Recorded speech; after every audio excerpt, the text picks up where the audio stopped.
Canola yields for 2018, as usual, I plan for or predict, based on my management, probably a 50 to 60 bushel canola yield. That's what I target at the start of the year. So based on the year and the way it started, it looked like we were set up for a good start to the year. Emergence was good. We had to plant a little bit deeper than I normally do because it was a little bit drier early on, but the moisture below the surface was good.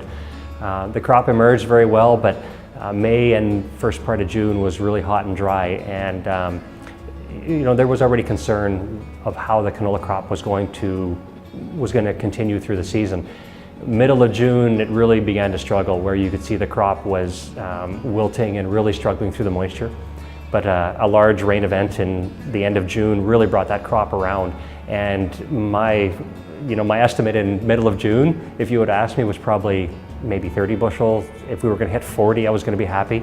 But when you looked at that crop in July, it looked like a total different crop. So I don't think my expectation was still to be above average, probably thinking of an average canola yield. But then when it came to swath timing and actually checking the crop a little bit more through the season, it looked better than what I really thought. But you never really know till you get in harvesting, and that's when you can really tell what your yield is. And once we began to harvest the crop, we were getting yields above average. Some of the varieties were over 50 bushels the acre, which is, to me, considering the year, was really good. So I think that shows just the value of plant breeding and genetics and what these varieties are able to do. Also shows the resilience, I think, of canola too, of how it can grow through tough conditions, how it can branch out and just be able to handle tougher conditions. It's one of those crops that always fascinates me, of what its capabilities are. It's fun to talk about, it's fun to grow, and it's really interesting to watch through the year. And it's always even more fun when you harvest that crop and your yield's higher than expected. And I think that's what we're finding across the West, is that canola yields were higher than expected. And I think it was probably one of the positive things from this year, is that even though we were hot and dry through most of Western Canada, I think canola yields were exceeded expectations. And it's always nice to have that to finish off your year, for sure.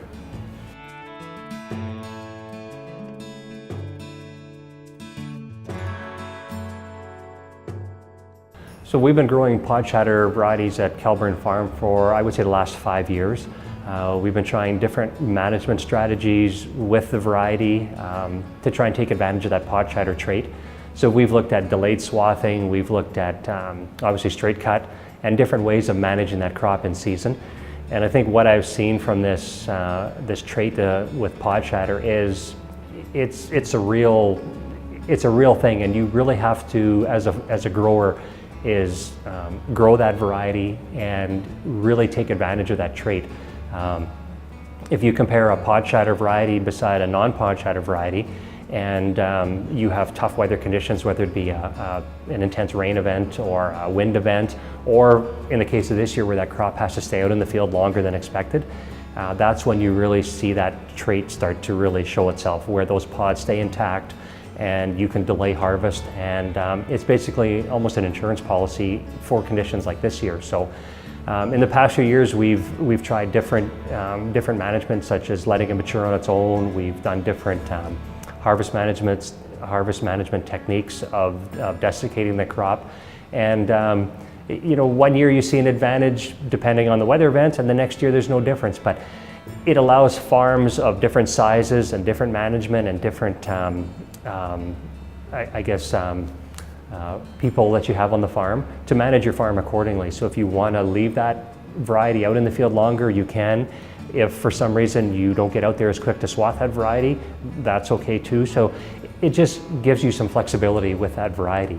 And also we've seen too that with a pod shatter variety and leaving that crop mature in the field longer, delay harvest even 1 or 2 or 3 days if you can, does help your yield or does improve your yield, over a variety that you maybe are a little concerned about and maybe have to swath too soon. So I think it still comes down to management and knowing your varieties, delaying your swathing and making sure you're checking that variety for proper swath timing. But the same goes for a desiccation or an application of a harvest management product. is knowing your seed color change and when to apply that specific product. So that's where our agronomists come into play, is to help our growers with their varieties and manage them properly and take advantage of those traits. Seed is probably one of our most one of our most expensive inputs on the farm now. So if you're going to pay for that trait, I think the best thing you can do is manage it correctly and take advantage of that trait, whether it means a delay swathing or straight cut.